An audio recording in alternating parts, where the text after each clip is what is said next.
Praise the lord. మన ప్రభువును మన రక్షకుడైన యేసుక్రీస్తు వారి ఉన్నతమైన నామంలో మీ అందరికీ మా హృదయపూర్వక వందనములు. ఈ రోజు దేవుని వాక్యము, నిందకు నా హృదయము బద్దలాయను, నేను బహుగా కృషించి ఉన్నాను, కరుణించు వారి కొరకు కనిపెట్టుకొంటిని గాని ఎవరునూ లేకపోయిరి, ఓదార్చు వారి కొరకు కనిపెట్టుకొంటిని గాని ఎవరూ కానరారైరి. కీర్తనల గ్రంథము 69వ కీర్తన 20వ వచనం.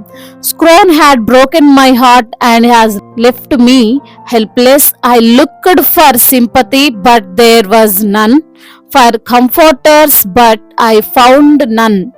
Psalms chapter 69 verse 20. ఈ రోజుకు గాను దయగలిగిన దేవుడు మనకు అనుగ్రహించిన వాక్య భాగమును బట్టి ధ్యానించుకుందాము. ప్రభునందు ప్రియమైన సహోదరి సహోదరులారా, కొన్నిసార్లు పరిస్థితులు ఈ లోకంలో ఎలా ఉంటాయంటే చాలా భయంకరంగా ఉంటాయి.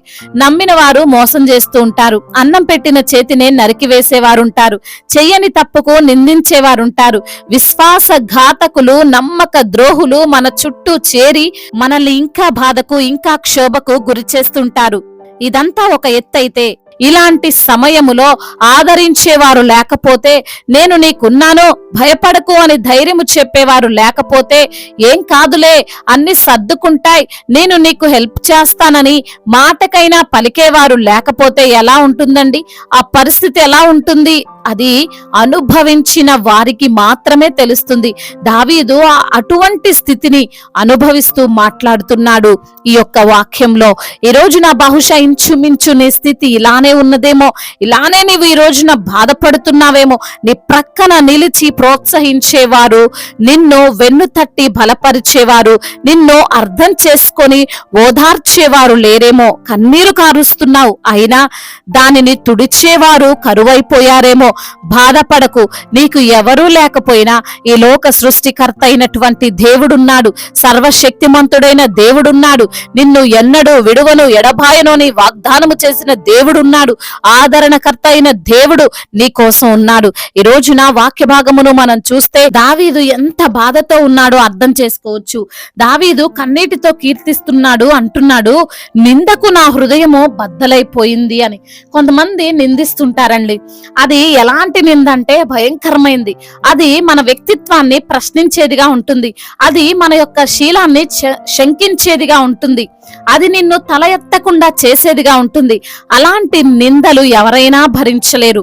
మరి దావీదు మీద ఏం నింద వేశారో తెలియదు గాని ఆ నిందకు దావీదు హృదయము బద్దలైపోయింది అని అంటున్నాడు. వాక్యం సెలవిస్తుంది, విరిగిన నలిగిన హృదయమును దేవుడు అలక్ష్యము చేయడు అని. గుండె గాయములను కట్టే దేవుడు మన యేసయ్య అని. ఆయన దగ్గరికి వస్తే నీ గుండె గాయాన్ని ఆయన కడతాడు. ఈ రోజున గుండె బద్దలైపోయినటువంటి నీవు దేవుణ్ణి ఆశ్రయించు, ఆయన వైపు చూడు. దావీదు కూడా అదే చేశాడు. దావీదు మరొక మాట అంటున్నాడు, ఆ నిందకు హృదయము బద్దలైన స్థితిలో ఉన్నప్పుడు, కృషించిపోయినప్పుడు, ఆ యొక్క నిందను భరించలేనంత దుఃఖములో మునిగిపోయినప్పుడు దావీదు ఎవరైనా వచ్చి నన్ను కరుణించి నా వైపున మాట్లాడతారేమో అని చూశాడంట. కానీ ఏ ఒక్కరు దావీదు వైపు మాట్లాడలేదు. ఎవరు అయ్యో పాపం అని కూడా అనలేదు. దావీదు గొలియాతును చంపినప్పుడు దావీదును పొగుడుతూ అరిచి జేజేలు కొట్టిన వారు ఆ రోజు ఒక్కరు కూడా అతని వైపు కనీసం ఒక్క మాట మాట్లాడలేకపోయారు.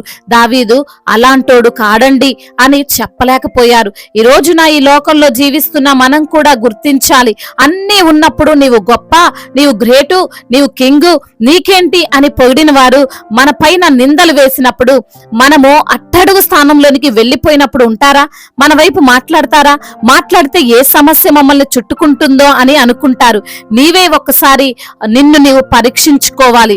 ఇంకా దారుణమైన విషయం ఏంటంటే, ఓదార్పు కోసం చూస్తే ఓదార్చేవారు లేరు, ఒక్కరు కూడా కనిపించలేదంట. నీ చావు నీవు చావని బహుశా వదిలేసి వెళ్ళిపోయి ఉండొచ్చు. ఈ రోజున ఇలాంటి స్థితిని అనేక మంది ఎదుర్కొంటున్నారు. కొంతమంది బిడ్డలు తల్లిదండ్రులను ఇలాంటి స్థితిలోనే వదిలివేస్తున్నారు. ఓదార్చేవారు, అండగా ఉన్నాను అనేవారు లేని స్థితిని ఈ రోజున ఎదుర్కొంటున్నారు. అందుకే వాక్యం సెలవిస్తుంది, మనుషులను నమ్ముకొనుట కంటే యెహోవాను ఆశ్రయించుట మేలు అని. దావీదుకు ఆ విషయం తెలుసు.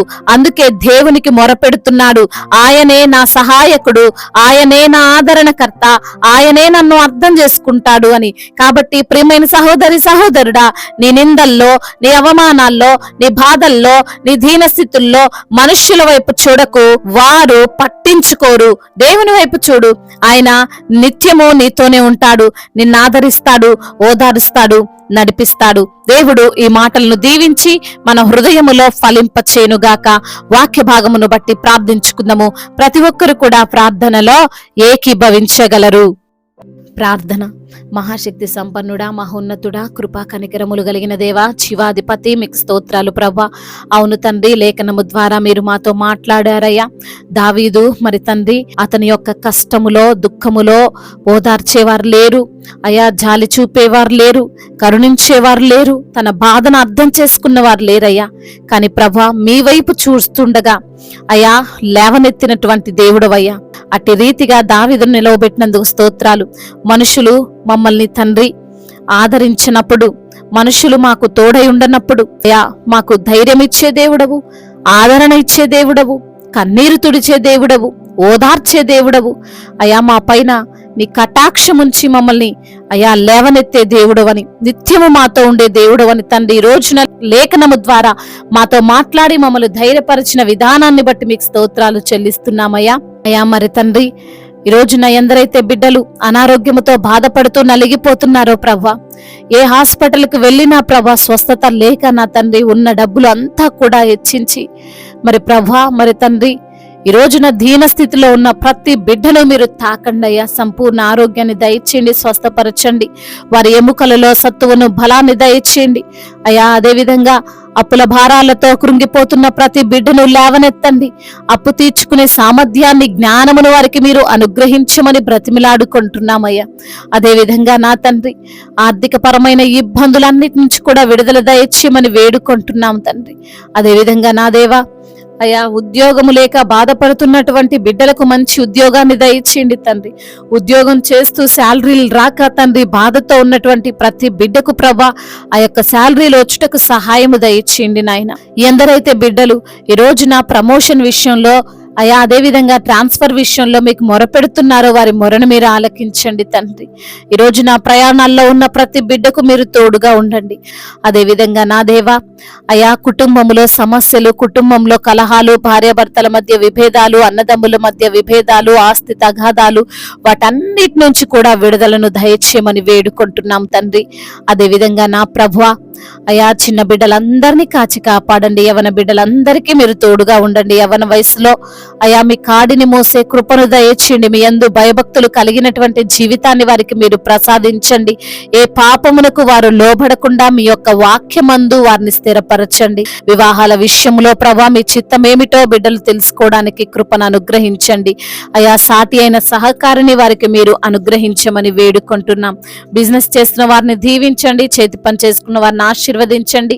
నిత్యము వారికి మీరు తోడుగా ఉండమని వేడుకుంటున్నామయ్యా. అదే విధంగా నా తండ్రి అయా, కూలి పని చేసుకుంటూ వ్యవసాయం చేసుకుంటూ ఉంటున్న వారిని కూడా మీరు దీవించండి. వారి యొక్క కష్టార్జితాన్ని మీరు ఆశీర్వదించమని వేడుకుంటున్నాం అయా. మా భారతదేశాన్ని దీవించండి, సమాధానముతో మా భారతదేశాన్ని నింపండి. అధికారులందరికీ తోడుగా ఉండండి, సమయోచితమైన జ్ఞానాన్ని దయచేయండి. అనాథలను ఆదరించే దేవుడవు, అభాగ్యులను ఆదుకునే దేవుడవు, విధవరాల పక్షముగా న్యాయము తీర్చే దేవుడవు తండ్రి. వారిని మీరు లేవనెత్తమని, వారిని ఆదరించి బలపరచమని వేడుకుంటున్నాము తండ్రి. అదే విధంగా నా తండ్రి దైవ సేవకులందరికీ మీరు తోడై ఉండండి. సువార్థికులను బలపరుస్తూ రమ్మని వేడుకుంటున్నాం. అదే విధంగా నా ప్రభా మిషనరీస్ ని కూడా మీరు దీవించండి. వారు చేస్తున్న పరిచర్యను నూరంతల ప్రతిఫలముతో నింపండి. సంఘాలను విస్తరింప చేయండి. సంఘానికి మీరే శిరస్సై ఉండమని వేడుకుంటున్నాం.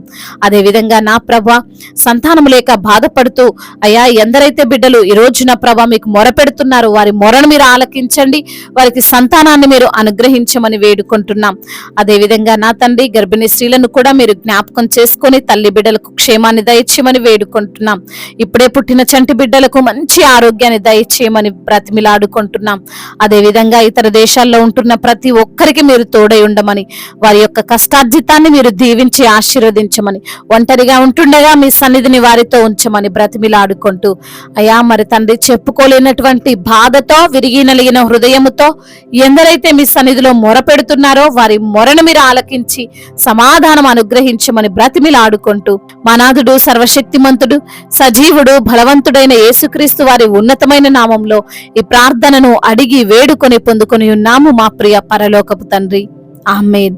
ఈ రోజు పెళ్లి రోజు మరియు పుట్టినరోజు జరుపుకున్న వారందరినీ దేవుడు దీవించి సకల మేలులతో సకల ఆశీర్వాదములతో కృపాక్షేమములతో శాంతి సమాధానముతో మెండైన దీవులతో దేవుడు మిమ్మల్ని నింపునుగాక.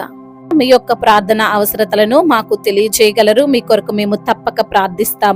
మొదటిసారిగా మన యొక్క ఆదరణ వాక్యం చూస్తున్నట్లయితే తప్పకుండా సబ్స్క్రైబ్ చేసుకోగలరు. ఈ వాక్యం మీకు ఆశీర్వాదకరంగా ఉండినట్లయితే అనేకులకు కూడా ఈ వాక్యాన్ని పంపి మీరు కూడా దేవుని యొక్క రాజ్య సువార్తలో పాలిభాగస్తులు కావాలని దేవుని పేరట మనవి చేసుకుంటున్నాను. May God bless you all. దేవుడు మిమ్మల్ని దీవించి బలపరిచి స్థిరపరచునుగాక.